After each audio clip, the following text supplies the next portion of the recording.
where the mind is without fear and the head is held high, where knowledge is free.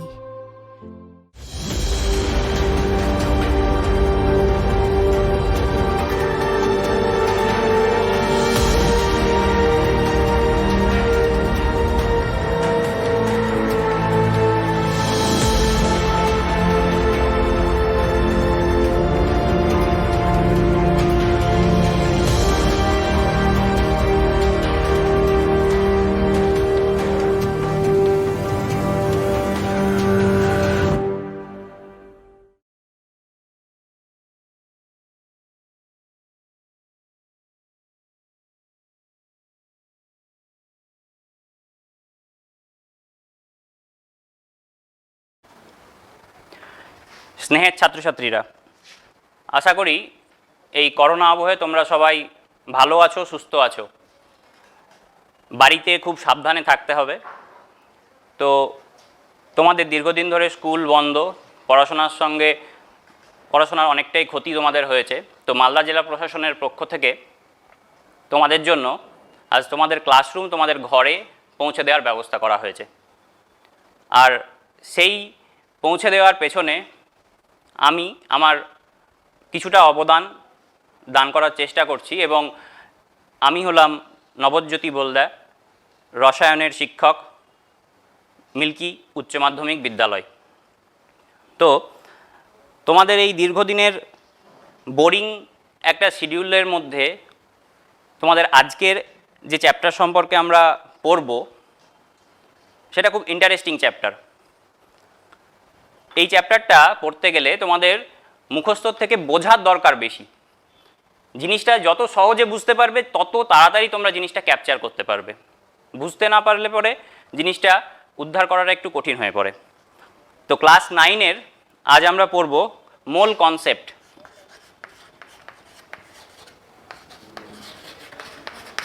বা মোলের ধারণা। তো বিজ্ঞানীরা চিরকালই একটু চালাক। কীরকম চালাক না, সমস্ত জিনিসকে আমাদের কাছে কি করেছেন না যতটা সম্ভব পেরেছেন সহজলভ্য করে তুলেছেন। তো সেটা করতে গিয়ে দেখা গেছে অণু কথাটার ইংরেজিতে আমরা বলে থাকি মলিকিউলস। তো বিজ্ঞানীরা কি করলেন, সেটাকে একটু ছোট করে দিলেন, CULES কে বাদ দিয়ে দিলেন, দিয়ে নামটা নিয়ে চলে এলেন মোল। তাহলে এই মোল জিনিসটা কি, এই জিনিসটা সম্পর্কে আমাদের আগে একটু জানতে হবে। বা কেনই বা আমরা মোল সম্পর্কে জানবো বা কেনই বা আমরা মোল সম্পর্কে পড়বো। তো সেটার জন্য আমরা প্রথমেই বলি, আমরা দেখো বাজার করতে যাই, বাজারে গিয়ে আমরা বিভিন্ন জিনিস কিনি, ধরো আলু, পটল বা যাই বলো, আমরা একটা পরিমাণ বলি যে হ্যাঁ আমাকে 2 কেজি আলু দিন বা 5 কেজি আলু দিন বা 500 গ্রাম পটল দিন। এরকম ওজনের একটা পরিমাপ হচ্ছে আমরা গ্রাম, কিলোগ্রাম ইত্যাদির মারফত করে থাকছি। সেরকমই রাসায়নিক পদার্থের পরিমাপ করার জন্য রসায়নবিদরা এই মোল সম্পর্কে ধারণাটা আনেন বা মোলের ধারণাটা আনেন। তো মোলের ধারণার আনতে গিয়ে আমাদেরকে প্রথমে একটু যে জিনিসটা জানতে হবে সেটা হচ্ছে অ্যাভোগাড্রো প্রকল্প বা অ্যাভোগাড্রো হাইপোথিসিস। যেখানে কি বলা হলো, যেখানে বলা হলো সাপোজ ধরে নাও কতকগুলি গ্যাস আছে, নাইট্রোজেন, অক্সিজেন, অ্যামোনিয়া। আমি 3টে গ্যাস নিলাম। 3টে গ্যাস এর মধ্যে একটু পার্থক্য দেখো। প্রথম দুটি গ্যাস, এ দুটি হচ্ছে মৌলিক গ্যাস। অন্যদিকে এই গ্যাসটি হচ্ছে আমাদের যৌগিক গ্যাস। কেন যৌগিক গ্যাস? কারণ এখানে 2 রকমের মৌল বর্তমান। তাহলে অ্যাভোগাড্রো বললেন একই চাপ এবং উষ্ণতায় সম আয়তনের সমস্ত গ্যাস মানে হচ্ছে কি মৌলিক গ্যাস বা যৌগিক গ্যাস, একই চাপ এবং উষ্ণতায় সম আয়তনের সমস্ত গ্যাসে সমসংখ্যক অণু বর্তমান থাকবে। তার মানে কি? তার মানে ধরে নিলাম 1 লিটার নাইট্রোজেন গ্যাস আছে, 1 লিটার অক্সিজেন গ্যাস আছে, 1 লিটার অ্যামোনিয়া গ্যাস আছে। তাহলে 1 লিটার নাইট্রোজেন গ্যাসে সাপোজ XT যদি অণু থাকে, তাহলে এখানেও XT অণু থাকবে, এখানেও আমার XT অণু থাকবে।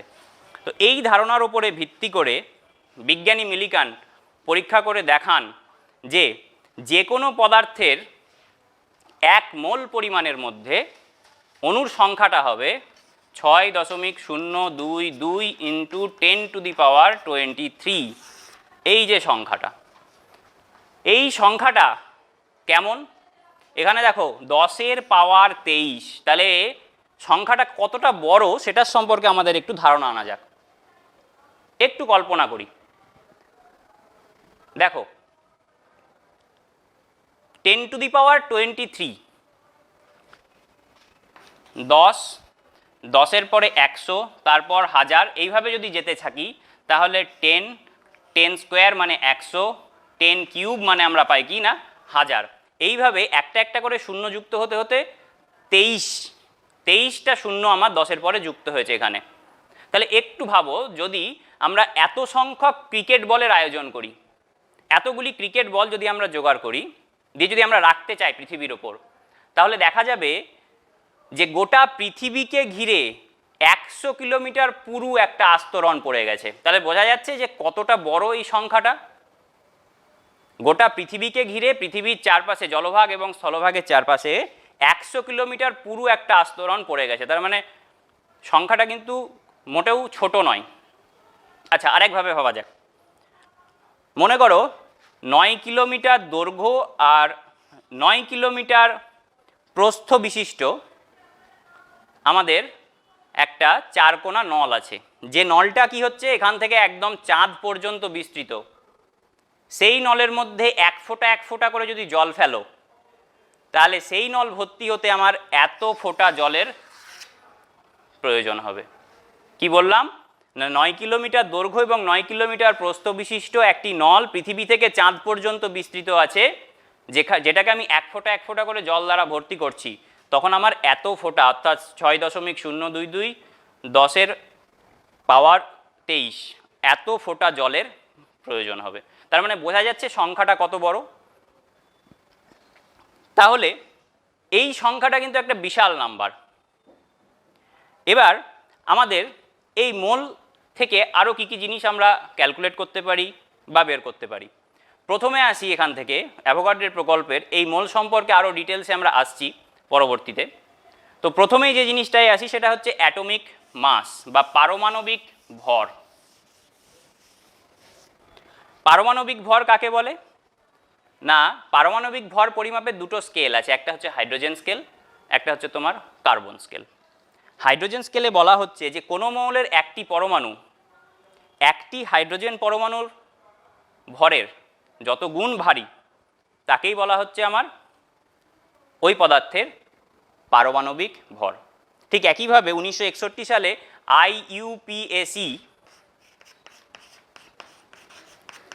থেকে কার্বন স্কেলের প্রবর্তন করেন। সেখানে বলা হয়েছে C12 স্কেলে বা কার্বনের আইসোটোপ 12 নিয়ে 12 আইসোটোপের সঙ্গে যদি কোনো মৌলের একটি পরমাণুর ভরের তুলনা করা যায়, তাহলে দেখা যাবে ওই মৌলের পরমাণুটি একটি C12 পরমাণুর 1/12 অংশের তুলনায় যত গুণ ভারী, সেটাকেই বলা হবে তার পারমাণবিক গুরুত্ব বা পারমাণবিক ভর। এরপরে আসি পারমাণবিক ভর একক, আর একটা ইম্পর্টেন্ট টার্ম। পারমাণবিক ভর একক কি বা কাকে বলে? পারমাণবিক ভর একক হচ্ছে কোনো মৌলের একটি পরমাণুর প্রকৃত ভরকে যে একক দ্বারা প্রকাশ করব তাকেই বলা হয় পারমাণবিক ভর একক। মোলের সংজ্ঞা অনুযায়ী বলা হয়ে থাকে অ্যাভোগাড্রো সংখ্যক, অর্থাৎ 6.023 বা 022 10⁻23 এত সংখ্যক অণু পদার্থের যে পরিমাণে থাকছে তাকে বলা হচ্ছে 1 মোল। তাহলে অ্যাভোগাড্রো সংখ্যাকে আমরা মূলত এনে দিয়ে লিখে থাকি। এনে সংখ্যক অণু পদার্থের কত পরিমাণে থাকবে, ওই পদার্থের পারমাণবিক গুরুত্ব যত হবে বা আণবিক গুরুত্ব যত হবে সেই পরিমাণে থাকবে। তাহলে এখানে কার্বনের জন্য যদি আমরা কনসিডার করি, তাহলে এত সংখ্যক অণু থাকবে 12 গ্রাম কার্বনে। তাহলে একটি অণু কততে থাকবে? একটি থাকবে 12/Na, এত গ্রাম কার্বনে। এবার অ্যাটমিক মাস ইউনিট কি বলছে? তাহলে একটি কার্বন পরমাণুর ভর এটা পেলাম। অ্যাটমিক মাস ইউনিটের সংজ্ঞা বলা হচ্ছে বা AMU সংজ্ঞা বলা হচ্ছে এই ভরটা কার্বনের 1/12 অংশের তুলনায় যত গুণ, অর্থাৎ 1/12 into Na by 12/Na equals to 1/Na, অর্থাৎ 1/6.022 ইন্টু 10⁻23। তাহলে এর মানটা কত হবে না, এর মানটা হবে 1.6605 ইন্টু 10⁻24। তাহলে এটাকে বলা হচ্ছে তোমার অ্যাটমিক মাস ইউনিট। তাহলে যেহেতু এটা মাস, তাহলে এটাকে আমরা একটা একক দিতে হবে, এটাকে আমরা গ্রাম দিয়ে লিখতে পারি বা গ্রাম দিয়ে লিখে থাকি। তাহলে যে কোনো একটা মৌল বা যৌগ যদি আমরা ধরে থাকি, তাহলে তার ক্ষেত্রে আমার অ্যাটমিক মাস ইউনিট কত হবে না, যদি বলা হয় নাইট্রোজেন n পরমাণু, তাহলে n পরমাণুর ক্ষেত্রে অ্যাটমিক মাস ইউনিটের পরিমাণ কত হবে না, n পরমাণুর ক্ষেত্রে অ্যাটমিক মাস ইউনিট হবে 14 ইন্টু 1.6605 10⁻24। এটা হবে নাইট্রোজেন পরমাণুর ক্ষেত্রে অ্যাটমিক মাস ইউনিট, এত গ্রাম। তাহলে আমরা দেখতে পাচ্ছি নাইট্রোজেনের mu ভর যদি আমরা ক্যালকুলেট করতে যাই, তাহলে নাইট্রোজেন পরমাণুর প্রকৃত ভর 14 ইন্টু দিস ওয়ান। 14টা কি, 14টা হচ্ছে নাইট্রোজেনের অ্যাটমিক ওয়েট।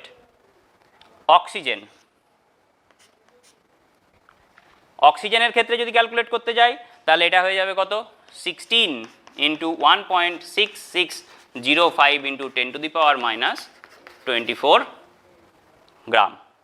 তাহলে এইভাবে আমরা mu কোনো একটা মৌলের পরমাণুর ক্ষেত্রে ক্যালকুলেট করতে পারি।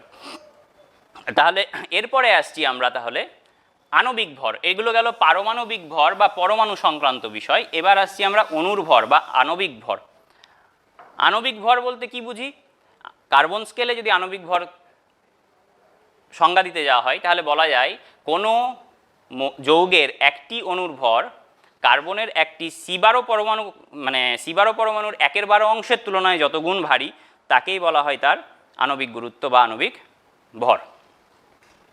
তাহলে মনে করো গ্লুকোজ C6H12O6, এর আণবিক ভর বা আণবিক গুরুত্ব আমরা ক্যালকুলেট করব। কিভাবে পাবো, কার্বন কটা আছে, 6টা, কার্বনের পারমাণবিক ভর 12 ইন্টু 6 প্লাস হাইড্রোজেন কতগুলি আছে 12, তাহলে 1 ইন্টু 12 প্লাস অক্সিজেন কতগুলি আছে 6টা, তার মানে এখান থেকে পাই 16 ইন্টু 6, তাহলে 72 12 96 180, এটা আমরা পেয়ে থাকি।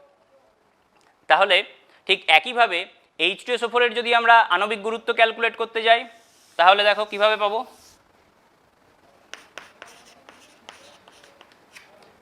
হাইড্রোজেন 2 ইন্টু 1 মানে 2, সালফার 32, অক্সিজেন 4 ইন্টু 16 64, তার মানে 98। তাহলে এইভাবে আণবিক গুরুত্ব বা আণবিক ভর আমরা ক্যালকুলেট করে থাকি। এবার আসছি গ্রাম আণবিক ভর। তো এই যে আণবিক গুরুত্বটা পেলাম, এটার পাশে কেবল জি বা গ্রাম বসিয়ে দিলেই সেটাকে আমরা বলি গ্রাম আণবিক ভর। যেমন জল H2O, এর আণবিক গুরুত্ব বা আণবিক ভর কত 18, এটা আমরা জানি অলরেডি। তাহলে 18 পাশে যদি আমরা জি বসিয়ে দিই, তাহলেই যেটা পাবো, অর্থাৎ 18 গ্রাম জল মানেই বোঝানো হচ্ছে জলের গ্রাম আণবিক গুরুত্ব বা গ্রাম আণবিক ভর। এরপর আর একটা খুব ইম্পর্ট্যান্ট জিনিস, সংকেত ভর। সংকেত ভর জিনিসটা কি, সংকেত ভর কখন আমরা প্রয়োগ করি, খাদ্য লবণ সোডিয়াম ক্লোরাইড NaCl। তাহলে NaCl এর ক্ষেত্রে দেখতে আমাদের এরকম লাগছে, কিন্তু NaCl এর অ্যাকচুয়াল স্ট্রাকচারটা কেমন, NaCl এর অ্যাকচুয়াল স্ট্রাকচারটা বা 3 ডাইমেনশনাল স্ট্রাকচার যদি দেখি, তাহলে দেখা যাবে NaCl এর মধ্যে প্রত্যেকটা Na কে ঘিরে 6টা Cl, প্রত্যেকটা Cl কে ঘিরে 6টা Na বর্তমান, অর্থাৎ এটা একটা 3 ডাইমেনশনাল ফিগার। তো এই 3 ডাইমেনশনাল ফিগার থেকে আমরা দেখতে পাই Na এবং Cl এদের আনুপাতিক রেশিও যদি করা হয়, তাহলে 6:6 একটা ক্লাস NaCl গঠন করে। তাহলে 6:6 বলতে গেলে আমরা এখান থেকে পাই 1:1। তাহলে এই 1:1 এ একটা Na আর একটা Cl নিয়ে NaCl এর ফর্মুলা গঠন করা হয়। তাহলে NaCl অ্যাকচুয়ালি NaCl আকারে এক্সিস্ট করে না। NaCl কিভাবে এক্সিস্ট করে, NaCl এক্সিস্ট করে as a crystal, as a কেলাস আকারে অবস্থান করে, যেটা কিউবিক্যাল বা ঘনকাকার কেলাস মূলত হয়ে থাকে। তাহলে এই যে NaCl এর কেলাস, এই NaCl এর কেলাস থেকে শুধুমাত্র NaCl-কেই আমরা বেছে নিলাম, মানে একটা Na একটা Cl পরমাণু দিয়ে এর ফর্মুলা গঠন করলাম। তাহলে এই ফর্মুলা থেকে আমরা এর আণবিক গুরুত্ব বের করব, সেই জন্য এটাকে বলা হয়ে থাকে ফর্মুলা ওয়েট বা সংকেত ভর। তাহলে মলিকুলার ওয়েট আর ফর্মুলা ওয়েটের মধ্যে বেসিক ডিফারেন্সটা কোথায়? মলিকুলার ওয়েট আমাদের মূলত সেই সমস্ত পদার্থের ক্ষেত্রেই প্রযোজ্য, বা আণবিক গুরুত্ব সেই সমস্ত পদার্থের ক্ষেত্রেই প্রযোজ্য যাদের ক্ষেত্রে যাদের অ্যাকচুয়াল এক্সিস্টেন্স আছে, বা যাদের ক্ষেত্রে আমরা যে এক্সিস্টেন্সটা ফর্মুলায় লিখছি সেটাই পেয়ে থাকি। কিন্তু এদের ক্ষেত্রে এদের আনুপাতিক রেশিওটাকে ধরে নিয়ে একটা ফর্মুলা গঠন করা হচ্ছে, বা ফর্মুলা গঠন করা হয়, বা ফর্মুলা গঠন করা হয়ে থাকে, যে কারণে এটাকে বলা হচ্ছে আমার ফর্মুলা ওয়েট। তাহলে এখানে এর ফর্মুলা ওয়েট যদি ক্যালকুলেট করতে যাই, তাহলে 23 প্লাস 35.5 যোগ করলে 58.5, তাহলে এর ফর্মুলা ওয়েট কত হবে? 58.5 হবে। ক্লিয়ার? এবার আসছি গ্রাম সংকেত ভর। তাহলে এই যে 58.5, এটাকেই যদি আমরা গ্রামে কনভার্ট করি, তাহলে আমরা কি পাবো? এটার গ্রাম সংকেত ভর পাবো। অর্থাৎ যদি বলে NaCl এর গ্রাম সংকেত ভর কত, কিচ্ছু না, জাস্ট এর ফর্মুলা ওয়েট বের করে পাশে একটা গ্রাম বসিয়ে দিলাম, হয়ে গেল। এবার এই বেসিক জিনিসগুলো একটু আমাদের জানা দরকার ছিল, কারণ এই জিনিসগুলো না জানলে পর আমরা এখান থেকে কিন্তু ক্যালকুলেট করতে পারবো না মোল, বা মোলের সম্পর্কে বিভিন্ন মোল রিলেটেড যে সমস্ত নিউমেরিক্যালসগুলো আছে, সেই সমস্ত অঙ্কগুলো বা প্রবলেমগুলো বা ম্যাথামেটিক্সগুলো আমরা সলভ করতে পারবো না। সেইটাকে সলভ করার জন্য আমাদের এই বেসিক কনসেপ্টগুলো একটু দরকার ছিল, যে কিভাবে আমরা আণবিক গুরুত্ব, পারমাণবিক গুরুত্ব, এই সমস্ত জিনিসগুলি নির্ণয় করব। তো এরপরে আমরা আসছি মোল সম্পর্কে ধারণা। তাহলে মোলের যে বেসিক কনসেপ্ট, দেখো আমি বললাম 1 মোল অক্সিজেন পরমাণু, তাহলে জানবে কত হবে? অক্সিজেনের পারমাণবিক গুরুত্ব মানে 16। আমি বললাম 1 মোল O2, অনেক সময় এই পরমাণু কথাটা নাও থাকতে পারে, শুধু বলে দিতে পারে 1 মোল O, তাহলে আমাদের বুঝতে হবে কিন্তু ও পরমাণুই বোঝাচ্ছে। আর O2 এটা আণবিক আকারে আছে, তাহলে 1 মোল O2 ইকুয়াল টু আমরা বলবো এটা কত? 16 ইন্টু 2 মানে 32। এবার বললাম 1 মোল H2O, তাহলে 1 মোল জল মানে কত? জলের আণবিক গুরুত্ব মানে 18। এবার দেখো এর সঙ্গে আমরা অ্যাভোগাড্রো সংখ্যাকে রিলেশনে আনছি। কিভাবে আনবো? 1 মোল ও ইকুয়াল টু বলেছিলাম 16, তার মানে আমি বলতে পারি 16 গ্রাম ও পরমাণুর মধ্যে পরমাণুর সংখ্যা হবে অ্যাভোগাড্রো সংখ্যক। ঠিক একইভাবে 32 গ্রাম O2-তে O2 অণুর সংখ্যা হবে। এখানে ভালো করে খেয়াল করবে, এটার ক্ষেত্রে বলেছিলাম পরমাণু, এটার ক্ষেত্রে বললাম অণু। ঠিক একইভাবে 18 গ্রাম জলে অণুর সংখ্যা হবে অ্যাভোগাড্রো সংখ্যক। এবার দেখো 32 গ্রাম অক্সিজেনে অক্সিজেন পরমাণুর সংখ্যা, এবার দেখো একটা অক্সিজেনে অক্সিজেন কটা ছিল? 2টো, তাহলে অক্সিজেন পরমাণুর সংখ্যা, ও পরমাণু থাকবে কতগুলি? 2 ইন্টু Na। ঠিক একইভাবে 18 গ্রাম জলে Na সংখ্যক কী ছিল? অণু ছিল, তার মধ্যে হাইড্রোজেন কতগুলো ছিল? 2টো, অক্সিজেন ছিল একটা, তাহলে বলতে পারি 2 ইন্টু Na সংখ্যক H পরমাণু আছে, এবং Na সংখ্যক অক্সিজেন পরমাণু আছে। তাহলে 18 গ্রাম জলে অণুর সংখ্যা Na, 18 গ্রাম জলে H পরমাণুর সংখ্যা 2Na, 18 গ্রাম জলে অক্সিজেন পরমাণুর সংখ্যা Na, 18 গ্রাম জলে মোট পরমাণুর সংখ্যা 2Na plus Na equal to 3Na। আশা করি বোঝা গেছে। আর একটা উদাহরণ দিচ্ছি, কার্বন ডাইঅক্সাইড, যেটা খুব আসে পরীক্ষায়। জল আর কার্বন ডাইঅক্সাইডটাই তোমাদের বেশি আসে। কার্বন ডাইঅক্সাইড, কার্বন ডাইঅক্সাইডের মলিকুলার ওয়েট 12, 16 ইন্টু 2 মানে 32, মানে 44। তাহলে 44 গ্রাম CO2-তে অণুর সংখ্যা, অ্যাভোগাড্রো সংখ্যক, 44 গ্রাম CO2-তে সি পরমাণুর সংখ্যা, একটা সি আছে একটা CO2-তে, তাহলে এনএ সংখ্যকই আসবে।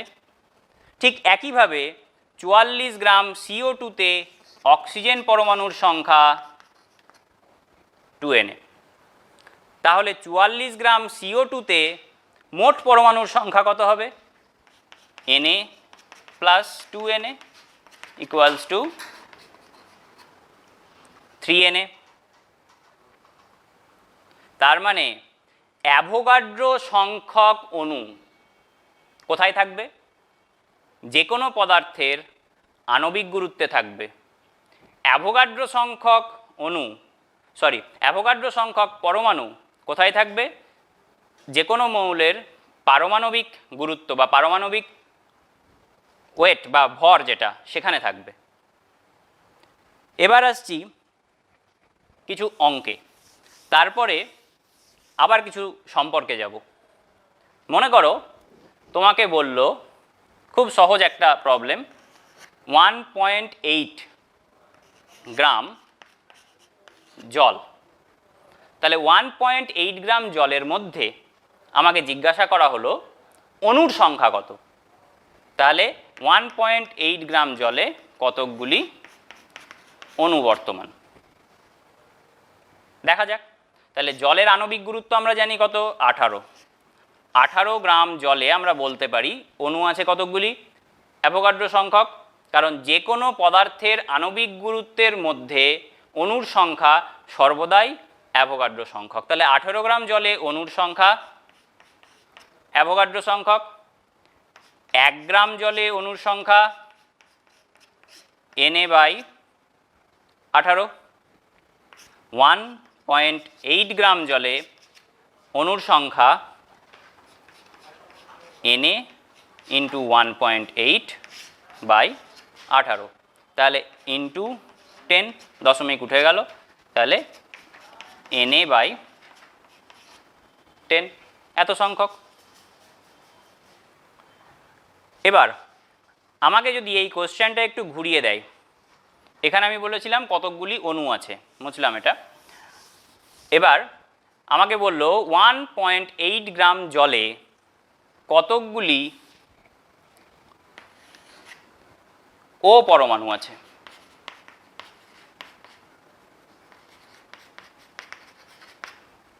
কতকগুলি ও পরমাণু আছে।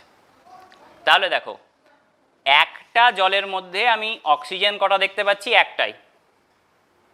তাহলে 18 গ্রাম জল, 18 গ্রাম জলের মধ্যে অক্সিজেন পরমাণু কতগুলি থাকবে, অ্যাভোগাড্রো সংখ্যক। তাহলে 1 গ্রাম জলে কতগুলি থাকবে, Na/18। ঠিক একইভাবে 1.8 গ্রামের মধ্যে কত থাকবে, Na ইন্টু 1.8/18। তার মানে আলটিমেট এটাও হবে কত, Na/10। কিন্তু এইটাই যদি এবার অক্সিজেন পরমাণু না বলে তোমাকে এখানে দিয়ে দিল হাইড্রোজেন পরমাণুর সংখ্যা কত বা H পরমাণুর সংখ্যা কত, তখন দেখো একটি জলের অণুতে H আছে কটা, দুটি। তাহলে বলতে পারি 18 গ্রাম মানে আণবিক গুরুত্ব পরিমাণে H পরমাণুর সংখ্যা হবে কত, 2 ইন্টু Na। তাহলে 1 গ্রামে হবে 2Na/18, 1.8 গ্রামে হবে কত, এখানে 2 হয়ে যাবে। তাহলে 2 হলে এটা হয়ে যাবে 5, তাহলে এখান থেকে অ্যাকচুয়ালি আমরা পাবো Na/5। তাহলে 1.8 গ্রামে H পরমাণুর সংখ্যা হবে Na/5। এবার একটু মজার অঙ্ক করা যাক। তোমাকে বলল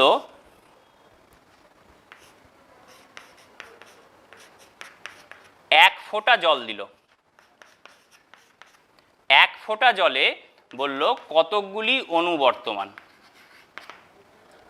আর একটা ছোট্ট ইনফরমেশন বলে দিল, জলের ঘনত্ব এত গ্রাম পার সিসি, 1 সিসি বা 1 ml, অর্থাৎ 1 ml এর ওজন হচ্ছে 1 গ্রাম। এইটুকু আমাকে বলে দিল, আর কিছু বলল না। তাহলে একটা জলের ফোঁটার মধ্যে কতকগুলি অণু আছে, এই ধারণাটা যদি একটু বুঝতে পারো তাহলে বুঝতে পারবে যে অ্যাভোগাড্রো সংখ্যাটা কতটা বড় এবং এক একটা জলের অণুর মধ্যে কত কত অণু বর্তমান। মানে 1 ফোঁটা জল মানে তো খুব অল্প পরিমাণ জল আমরা জানি, কিন্তু তার মধ্যেও যে অতগুলি অণু থাকতে পারে সেই সম্পর্কে আমরা ধারণাটা পেতে পারি বা ধারণাটা পাই। তাহলে দেখো 1 ফোঁটা জলের মধ্যে কতকগুলি অণু আছে, কিভাবে পাবো? আমাদের ফোঁটার স্ট্যান্ডার্ড একটা মাপ আছে, ধরা হয় 20 ড্রপস বা 20 ফোঁটা জল ইকুয়ালস টু 1 ml বা 1 সিসি। তাহলে এখানে দেখো 20 ফোঁটা সমান হচ্ছে 1 ml, তাহলে কত ফোঁটা বলেছি? 1 ফোঁটা। তাহলে 1 ফোঁটা জল মানে কত হবে? তাহলে 1 এর 20 ml। আবার 1 সিসি মানে 1 ml এর ওজন বলে দিয়েছি 1 গ্রাম, তাহলে 1 এর 20 সিসি বা 1 এর 20 ml এর ওজন হবে 1 এর 20 গ্রাম। তাহলে এবার দেখো বলতে পারি 18 গ্রাম জলে অণুর সংখ্যা অ্যাভোগাড্রো সংখ্যক, তাহলে 1 এর 20 গ্রাম জল এতে অণুর সংখ্যা কত?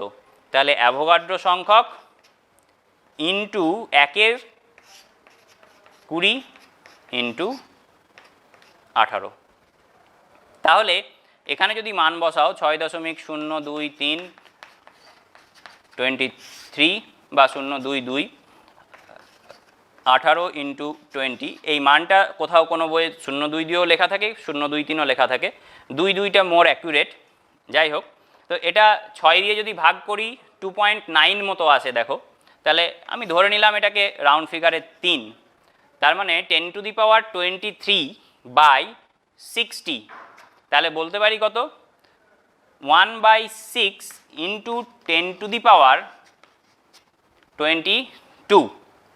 তাহলে 1 এর 6, তার মানে হচ্ছে 6×16=96, তার মানে 1.6 ইন্টু 10⁻21 অ্যারাউন্ড। তার মানে 1 ফোঁটা জলের মধ্যেও এতগুলো জলের অণু বর্তমান। ভাবতে পারছো কতগুলো জলের অণু থাকতে পারে?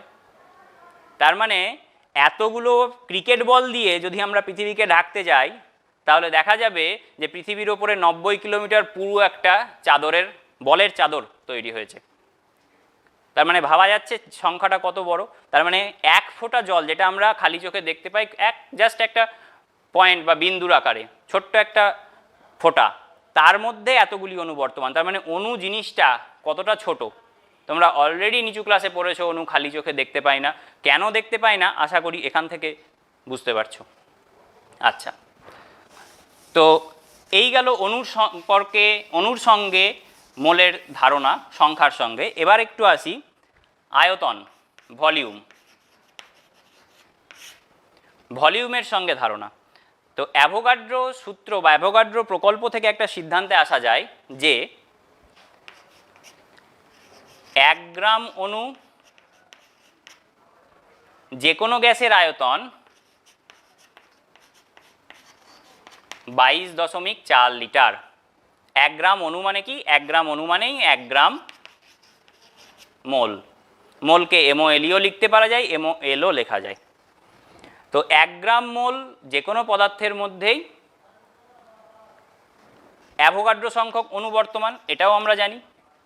তাহলে এখান থেকে দেখো বলতে পারি অ্যাভোগাড্রো সংখ্যক অণুর আয়তন কত হবে? 22.4 লিটার। তাহলে 1 গ্রাম অণুর আয়তন বললাম 22.4 লিটার। 1 গ্রাম অণুর মধ্যে অণুর সংখ্যা বললাম অ্যাভোগাড্রো সংখ্যক, তাহলে বলতে পারি অ্যাভোগাড্রো সংখ্যক অণু বর্তমান কততে? 22.4 লিটারে। তাহলে বা উল্টোভাবে বলতে পারি 22.4 লিটার যে কোনো পদার্থের বলতে যে কোনো গ্যাসের মধ্যে অণুর সংখ্যা কত হবে?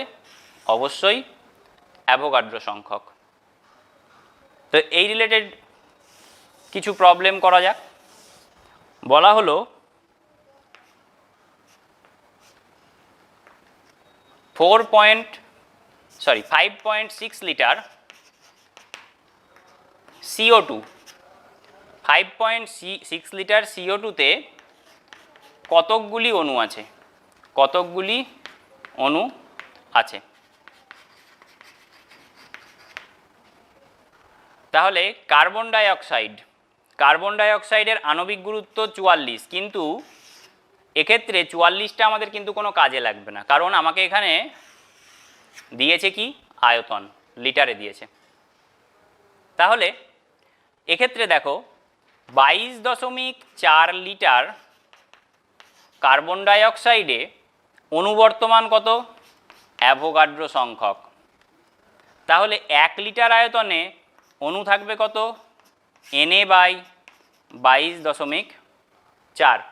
তাহলে 5.6 লিটারে কত থাকবে, ইন্টু 5.6। তাহলে এটা দিয়ে কাটলে দেখো 4 দিয়ে চলে যায়, তার মানে Na/4।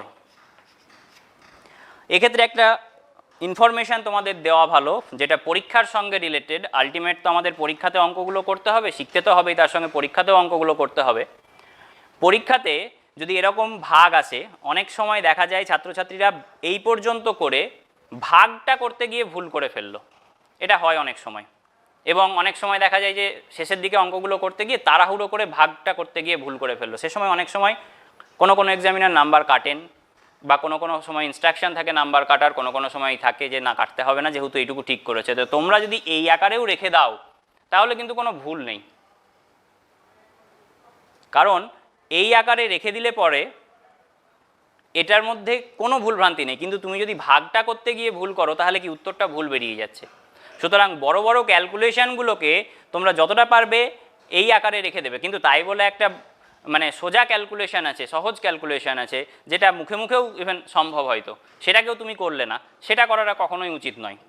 এই ভাগটা বা এই প্রবলেমগুলো এই আকারেও অনেক সময় এমসিকিউ কোশ্চেনে অনেক সময় এসে থাকে। সুতরাং এই আকারে প্র্যাকটিস করাটা অনেকটা বেটার। এবার তারপরে তো তুমি ভাগ জানোই, সময় থাকলে বা নির্ভুলভাবে করতে পারলে অবশ্যই ভাগ করে দেবে, সেটা আরও ভালো। আচ্ছা, এবার আসছি কোনো পদার্থের পরিমাণকে আমরা কিভাবে মোলে কনভার্ট করব। তোমাকে বলল যে 1.8 গ্রাম জল সমান কত মোল জল।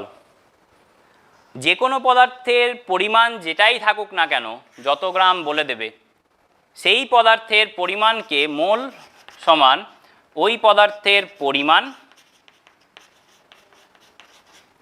বাই আণবিক গুরুত্ব বা আণবিক ভর।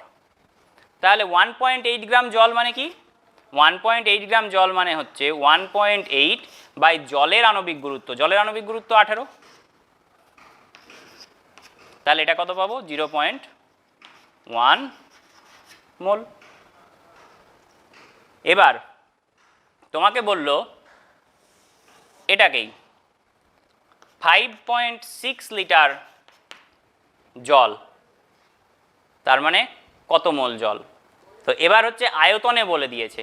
তাহলে আয়তনে বলে দিলে আমাদের কি করতে হবে, আয়তনে বলে দিলে যে আয়তনটা বলেছে তাকে ভাগ করব আমরা 22.4 লিটার দিয়ে। কেন ভাগ করব 22.4 লিটার দিয়ে, তার কারণ আমরা অলরেডি জানি 1 গ্রাম মোল যে কোনো পদার্থের, গ্যাসীয় পদার্থের আয়তন হয় 22.4 লিটার। তাহলে দেখো এইটাকে যদি আমরা একটু উল্টে লিখি, ঐকিক নিয়মে করতে যাই, তাহলে আলটিমেট মোলটা এভাবেই পাবে। দেখো ওখান থেকে লিখতে পারি 22.4 litre equals to 1 gram mole water. তাহলে 5.6 লিটার ইকুয়ালস টু কত, 5.6 বাই 22.4 গ্রাম মোল, তার মানে 1/4 মোল, এটা বলতে পারি। তাহলে আমরা কেবলমাত্র আয়তনটিকেই যদি 22.4 দিয়ে ভাগ করে দিই তাহলেই আমরা পেয়ে যাব ওই পদার্থের মোল। তাহলে ওজন থাকলে ওজন বাই ওই পদার্থের, যে পদার্থ দিয়েছে তার আণবিক গুরুত্ব, আয়তন থাকলে আয়তন বাই 22.4, তাহলেই আমরা পেয়ে যাচ্ছি ওই পদার্থের মোল। তো এই যে 22.4 লিটার আয়তন, এই 22.4 লিটার আয়তনটাকে বলা হয়ে থাকে আমাদের মোলার আয়তন। আচ্ছা, এবার আমরা নতুন নতুন কিছু নিউমেরিক্যালস করি বা প্রবলেমস করি, যে প্রবলেমগুলো পরীক্ষাতে আসে এই ধরনের। প্রথমে যে উদাহরণগুলো বা যে প্রবলেমগুলো তোমাদের দেখানো হলো সেগুলো অনেক সহজ সহজ ছিল বা অনেক সোজা ছিল।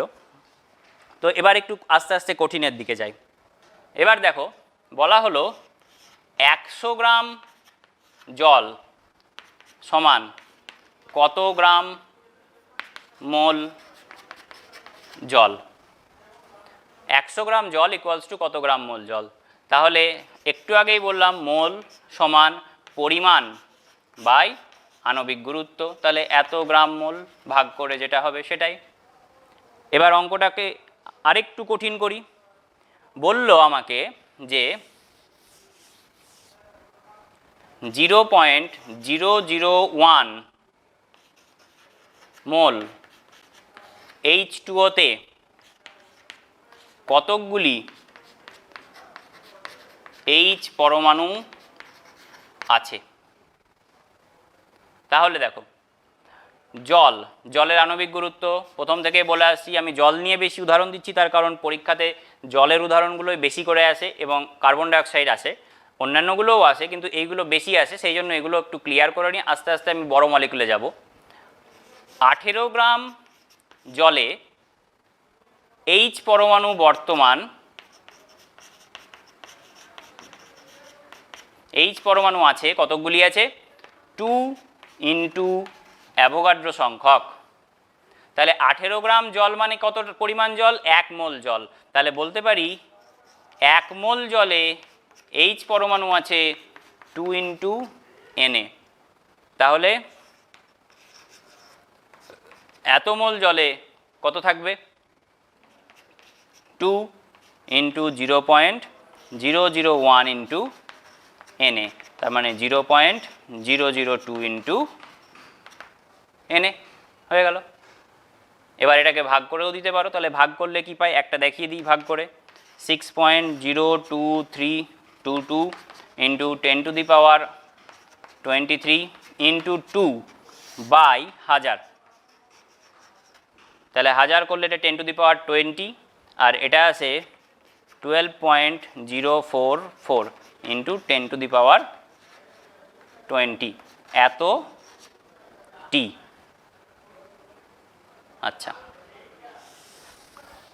এবার আসছি পরবর্তী অঙ্কে। বলা হলো এসটিপিতে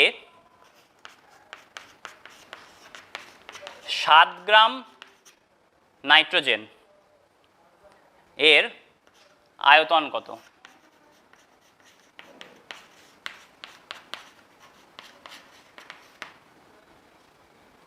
তাহলে 7 গ্রাম নাইট্রোজেন N2 বলে দিয়েছে আমাকে। N2 মানে হচ্ছে 28 গ্রাম। তাহলে 28 গ্রাম নাইট্রোজেনের আয়তন কত হবে? 22.4 লিটার। কেন হলো? আমরা জানি একটু আগেই বলা হয়েছে 1 গ্রাম অণু যে কোনো গ্যাসের আয়তন এসটিপিতে হয় 22.4 লিটার। তাহলে 1 গ্রাম অণু নাইট্রোজেন মানে কত? 1 গ্রাম অণু মানে 1 গ্রাম মোল। 1 গ্রাম মোলের আয়তন হচ্ছে 28 গ্রাম নাইট্রোজেনের আণবিক গুরুত্ব। তাহলে 28 গ্রাম নাইট্রোজেনের আয়তন হচ্ছে কত? 22.4 লিটার। তাহলে 7 গ্রাম নাইট্রোজেনের আয়তন কত হবে? 22.4 ইন্টু 7 বাই 28। তাহলে 7 দিয়ে কাটলে হয় 4, এটাকে ভাগ করলে হয় 5.6 লিটার। তাহলে এটা গেল একটা আয়তন সংক্রান্ত গণনা। এবার আসি আরেকটু কঠিন অঙ্কে, এটা মুছি। বলল 196 গ্রাম H2SO4, 196 গ্রাম H2SO4 এর মধ্যে 1 নম্বর কোশ্চেন দিল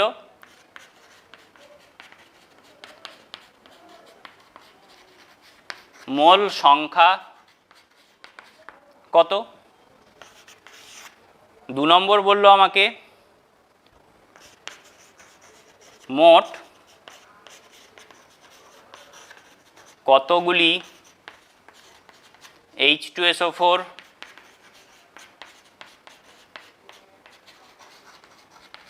অণু বর্তমান, আর 3 নম্বর বলল মোট পরমাণুর সংখ্যা কত, আর আরও একটা বলল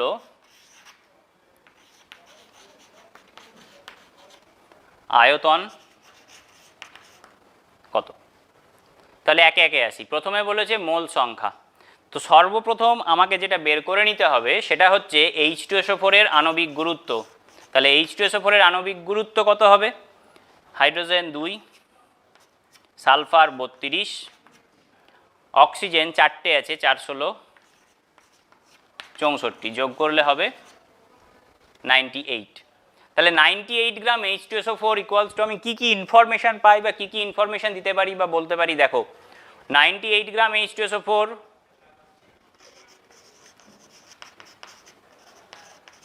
ইকুয়ালস টু 1 গ্রাম মোল, এটা বলতে পারি।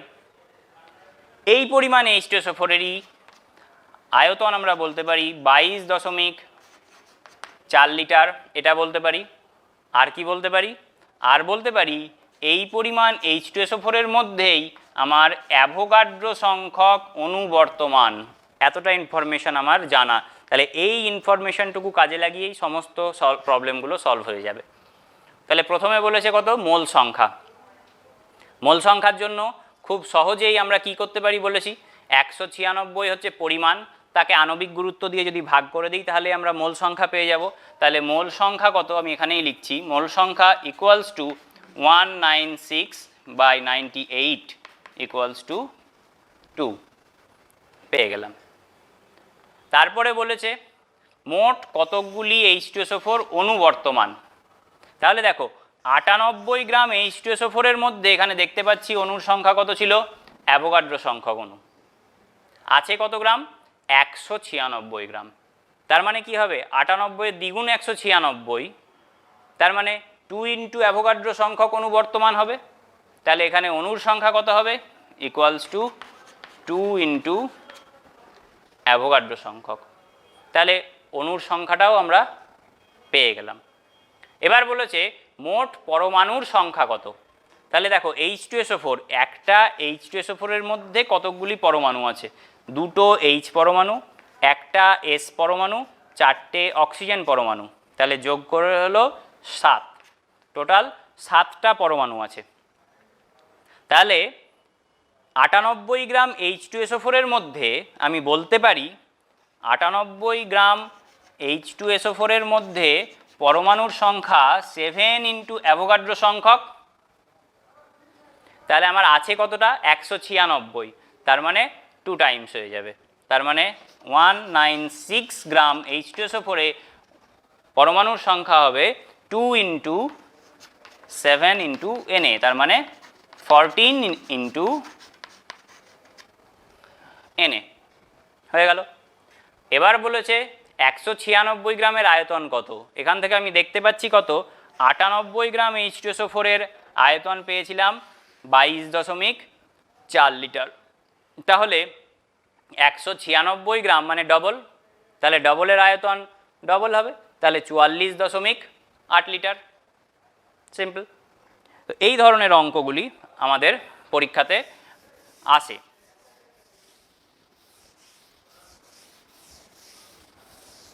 আচ্ছা, তাহলে একটু চ্যাপ্টারটা প্রথম থেকে রিপিট করা যাক, আমরা কি কি শিখছি। চ্যাপ্টারের প্রথমে আমরা কোথায় এলাম, প্রথমে আমরা বললাম একটু মোল সম্পর্কে ধারণা। মোল সম্পর্কে যখন ধারণা দিতে গেলাম তখন আমরা প্রথমে আমাদেরকে যে জিনিসটা শিখতে হবে, জানতে হবে বা বুঝতে হবে, মোল সংখ্যাটা কতটা বড়। মোল সংখ্যাটা বড় তুমি যতটা ইমাজিন করতে পারবে তত সহজে জিনিসগুলো বুঝতে পারবে। এই চ্যাপ্টারটা কিন্তু খুব ইম্পর্টেন্ট, কারণ এইখানে অনেক বেসিক বা অনেক ফান্ডামেন্টাল জিনিস তোমাদের লুকিয়ে আছে। তো মোল সংখ্যাটা বৃহত্তর বোঝাতে গিয়ে আমরা একটা খুব ছোট্ট উদাহরণ দিলাম। কীরকম উদাহরণ দিলাম? বললাম যে 9 কিলোমিটার দৈর্ঘ্য এবং 9 কিলোমিটার প্রস্থ বিশিষ্ট একটা পাইপ যদি আমরা এখান থেকে চাঁদ পর্যন্ত সেট করি, তাহলে সেটাকে ভর্তি করতে, জল দ্বারা ভর্তি করতে আমার অ্যাভোগাড্রো সংখ্যক জলের ফোঁটার প্রয়োজন হয়। এতটা বড় হচ্ছে আমাদের মোল সংখ্যাটা। তাহলে এই মোল সংখ্যার ধারণা কে দেন? মিলিগান, বিজ্ঞানী মিলিগান আমাদের মোল সংখ্যা সম্পর্কে ধারণা দেন। পরবর্তীতে অ্যাভোগাড্রো প্রকল্প বা অ্যাভোগাড্রো সূত্র প্রতিষ্ঠিত হয়। সেখানে বলা হয় 1 গ্রাম অণু বা 1 মোল যে কোনো পদার্থের মধ্যেই আমার অ্যাভোগাড্রো সংখ্যক অণু বর্তমান। এবার যে কোনো পদার্থ বলতে এখানে কোন পদার্থের কথা বলা হয়েছে? মূলত গ্যাসীয় পদার্থের কথা বলা হয়েছে। আর আরও একটা কন্ডিশন আছে অবশ্যই, সেটা হচ্ছে কখন না এসটিপি, অর্থাৎ এসটিপিতে standard temperature and pressure maintain করলে তখনই আমরা তার মধ্যে অ্যাভোগাড্রো সংখ্যক অণু পাব। তো 1 গ্রাম মোল পরিমাণ যে কোনো পদার্থের আয়তন আবার আমরা পড়লাম 22.4 লিটার, যাকে বলা হয় মোলার আয়তন। আবার 1 গ্রাম অণু যে কোনো পদার্থ মানেই বোঝায় ওই পদার্থের আণবিক গুরুত্ব। এবার এখান থেকে একটু আসি সরে গ্রাম পরমাণুতে বা গ্রাম অ্যাটমিক ওয়েট। 1 গ্রাম অ্যাটমিক ওয়েট মানে কি? গ্রাম অ্যাটমিক ওয়েট মানে বোঝাচ্ছে ওই পদার্থের পারমাণবিক গুরুত্ব পরিমাণ। তাহলে পারমাণবিক গুরুত্বের সংজ্ঞা কি? পারমাণবিক গুরুত্বের সংজ্ঞা হচ্ছে কোনো পদার্থের যে পরিমাণ হাইড্রোজেনের, যদি হাইড্রোজেন স্কেল ধরেই বলি, হাইড্রোজেনের একটি পরমাণুর 1 অংশের তুলনায় যত গুণ ভারী, বা কার্বন স্কেলে বললে কোনো পদার্থের একটি পরমাণু একটি কার্বন পরমাণুর 1/12 অংশের তুলনায় যত গুণ ভারী, তাকে বলা হচ্ছে তাদের পারমাণবিক গুরুত্ব। ঠিক একইভাবে আণবিক গুরুত্বের সংজ্ঞা যদি বলতে যাই, তাহলে আণবিক গুরুত্ব কাকে বলে? কোনো যৌগের একটি অণু একটি কার্বন পরমাণুর 1/12 অংশের তুলনায় যত গুণ ভারী। তারপরে এলাম কি? তারপরে এলাম অ্যাটমিক মাস ইউনিট। কোনো এক পদার্থের বা কোনো মৌলের একটি পরমাণুর প্রকৃত ভর, এই কথাটা খুব ইম্পর্ট্যান্ট। একটি পরমাণুর প্রকৃত ভরকে যে একক দ্বারা আমরা বোঝাই তাকেই বলা হয়ে থাকে অ্যাটমিক মাস ইউনিট। এবং অ্যাটমিক মাস ইউনিটের মান 1.6605 × 10⁻⁻24 গ্রাম। তারপর মোলার আয়তনের সঙ্গে আমরা সম্পর্ক দেখলাম। মোলার আয়তনের সঙ্গে কি সম্পর্ক দেখলাম? যে 1 গ্রাম অণু বা 1 গ্রাম মোল যে কোনো পদার্থ যার আয়তন হবে কত? 22.4 লিটার, তার মধ্যেও অ্যাভোগাড্রো সংখ্যক অণু বর্তমান। আবার 1 গ্রাম অণু বা 1 গ্রাম মোল পদার্থের মধ্যেও অ্যাভোগাড্রো সংখ্যক অণু বর্তমান। তাহলে এক্ষেত্রে একটা ছোট্ট কথা আমি ছেড়ে গেছি, দেখো, বাংলায় যদি লিখি আমরা গ্রাম অণু, এটাকেই আমরা ইংরেজিতে কিন্তু বলছি 1 গ্রাম মলিকিউল। তাহলে এখানে এই মলিকিউলটাকে যদি বাদ দিয়ে দিই, তাহলে এই 1 গ্রাম অণু সমান আমরা কি পেয়ে যাই? 1 গ্রাম মোল। তার মানে কি 1 গ্রাম অণু মানেই হচ্ছে আমাদের 1 গ্রাম মোল। তাহলে 1 গ্রাম অণু বা 1 গ্রাম মোল যে কোনো পদার্থের মধ্যে অ্যাভোগাড্রো সংখ্যক অণু বর্তমান। ছোট্ট উদাহরণ দিই, অ্যামোনিয়া মানে 17 আণবিক গুরুত্ব। তাহলে 17 গ্রাম অ্যামোনিয়ার আয়তন যদি কত বলে? 22.4 লিটার। 18 গ্রাম জল আয়তন কত? 22.4 লিটার। 17 গ্রাম অ্যামোনিয়ায় অণুর সংখ্যা অ্যাভোগাড্রো সংখ্যক অণু, 18 গ্রাম জলে অণুর সংখ্যা অ্যাভোগাড্রো সংখ্যক অণু। 44 গ্রাম কার্বন ডাইঅক্সাইডে অণুর সংখ্যা অ্যাভোগাড্রো সংখ্যক অণু। 44 গ্রাম কার্বন ডাইঅক্সাইডের আয়তন 22.4 লিটার। তার মানে যে কোনো পদার্থের আণবিক গুরুত্ব নির্ণয় করতে পারলেই আমরা তার আয়তন পেয়ে যাব, ওই পরিমাণের আয়তন পেয়ে যাব। আণবিক গুরুত্ব নির্ণয় করতে পারলে ওই পরিমাণের মধ্যে আমরা অণুর সংখ্যা নির্ণয় করতে পারবো। এবার একটা অণুর মধ্যে, একটি যৌগিক অণু বা মৌলিক অণুর মধ্যে কতকগুলি পরমাণু আছে সেটার উপরে ডিপেন্ড করবে আমার ওই পদার্থে কতকগুলি পরমাণু আছে। তাহলে যেমন জলের একটি অণুর মধ্যে 2টো হাইড্রোজেন 1টা অক্সিজেন পাচ্ছি। তাহলে মোট পরমাণুর সংখ্যা কত? 3। তাহলে 1 গ্রাম অণু জল মানে 18 গ্রাম জলের মধ্যে তোমরা 3 ইন্টু অ্যাভোগাড্রো সংখ্যক পরমাণু পাবে, যার মধ্যে 2 ইন্টু অ্যাভোগাড্রো সংখ্যক হচ্ছে হাইড্রোজেন পরমাণু আর অ্যাভোগাড্রো সংখ্যক হচ্ছে অক্সিজেন পরমাণু। তো এই চ্যাপ্টারটার বেশিরভাগ জিনিসই হচ্ছে কনসেপচুয়াল। কয়েকটা সংজ্ঞা আছে যেগুলো একটু মনে রাখতে হয়, কিছু সম্পর্ক আছে যেগুলো একটু মনে রাখতে হয়, কিন্তু জিনিসটা যদি একবার বুঝতে পারো বা মাথায় ঢোকাতে পারো তাহলে আমার মনে হয় না যে কোনো রকম কোনো সমস্যা হবে। কারণ জিনিসটা যদি মুখস্থ করে করতে যাও তাহলে কিন্তু এটা কমপ্লিট করতে তোমার অনেকটাই কষ্ট হবে। এবং সত্যি কথা বলতে এই চ্যাপ্টারের ওপর ভ্যারাইটিস টাইপের কোশ্চেন হয়, আনলিমিটেড কোশ্চেন হতে পারে, যার কোনো লিমিটেশন নেই। সুতরাং যতটা তুমি সহজভাবে পড়বে ততটাই জিনিসটা তুমি বুঝতে পারবে। একটা মজার উদাহরণ দিই, দেখো চিনি আমরা রোজই খাই সকালে, তো মনে করো এটার সাহায্যেও তোমরা বুঝতে পারবে যে অ্যাভোগাড্রো সংখ্যাটা কত বড়। একটা দানা চিনির একটা দানা, তো ওই চিনির একটা দানার মধ্যে কতকগুলো অণু বর্তমান। তাহলে চিনিকে সাধারণত সংকেত লেখা হয় C12H22O11, মলিকুলার ওয়েট যদি ক্যালকুলেট করতে যাই 342 আসবে। তাহলে এখান থেকে দেখো এক দানা চিনি মানে হচ্ছে তোমার ধরে নিলাম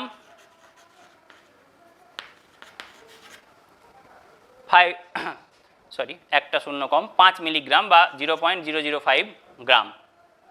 তাহলে দেখো 342 গ্রাম চিনির মধ্যে অ্যাভোগাড্রো সংখ্যক অণু বর্তমান। তাহলে 1 গ্রাম চিনির মধ্যে Na/342 এতগুলি অণু বর্তমান। তাহলে 0.005 এর মধ্যে